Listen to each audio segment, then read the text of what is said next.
જય સિયારામ સત્સંગી ભાઈઓ બહેનો। આજે ખાસ કરીને ખાનગી જગ્યાએ જે વ્યક્તિઓ નોકરી કરી રહ્યા છે, નોકરી મળ્યા પછી પણ ખાનગી જગ્યાએ ઘણી બધી તકલીફો પડતી હોય છે। એક યા બીજી રીતે સહકર્મીઓ એકબીજાને સાથ સહકાર આપવાની જગ્યાએ કોઈના કોઈ રીતે એકબીજાને તકલીફ પહોંચાડવાના પ્રયત્ન કરી રહેતા હોય છે અને અન્ય ઘણા પ્રકારે એકબીજાની વિરુદ્ધમાં અનેક પ્રકારના ષડયંત્રો રચીને એકબીજાને તકલીફ આપવાનો પ્રયાસ કરતા હોય છે। ત્યારે આવા સમયે ખાનગી નોકરી કરી રહેલા કોઈક વ્યક્તિને જ્યારે પણ એવું ખબર પડી જાય કે કદાચ 1 મહિનો 2 મહિના પછી એ વ્યક્તિની આ જે જગ્યાએ ખાનગી જગ્યાએ નોકરી કરી રહ્યા છે ત્યાં નોકરી હવે નથી આવવાનું મહિના 2 મહિના પછી, ત્યારે એ વ્યક્તિની પરિસ્થિતિ કદાચ એ વ્યક્તિ જ વધુ સારી રીતે સમજી શકતો હોય છે, કારણ કે એને પાછી નવી જગ્યાએ નોકરી શોધવાની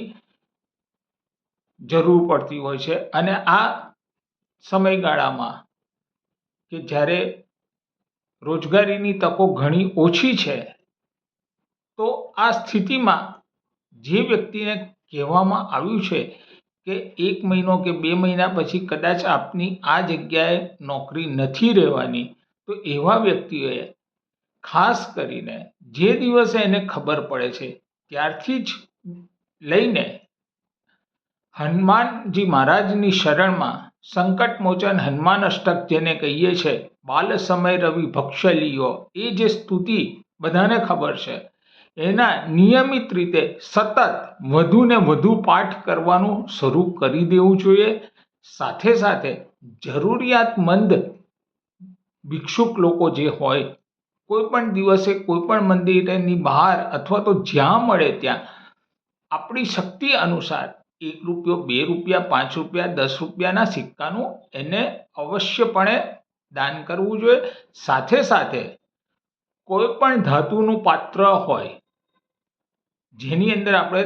પાણી પીએ છીએ, જેમ કે પાણીનો ગ્લાસ થઈ ગયો, લોટો થઈ ગયો અથવા તો જગ થઈ ગયો, પછી એ ગમે તે ધાતુનું હોય, તાંબાનું હોય, પિત્તળનું હોય, સ્ટીલનું હોય કે એલ્યુમિનિયમનું, ગમે તે એક પાત્રનું દાન, ગમે તે એક ધાતુના એક પાત્રનું દાન અવશ્ય કરવું જોઈએ। આટલું કરવા માત્રથી મને સંપૂર્ણપણે વિશ્વાસ છે કે એ વ્યક્તિની નોકરીમાં એને રાહત રહેશે અને કદાચ એ વ્યક્તિની નોકરી શોધવાની જરૂર નહીં પડે। જે જ્યાં કામ કરી રહ્યા છે ત્યાં ને ત્યાં જ એમને એક્સટેન્શન મળી શકે છે અથવા તો જે નોકરીમાંથી એમને બરતરફ કરવાના હતા એ ડિસિઝન મુલતવી રાખી શકતા હોય છે એમના અધિકારીઓ। આશા રાખું છું આ જાણકારી આપને ઉપયોગી સાબિત થાય। જય સિયારામ।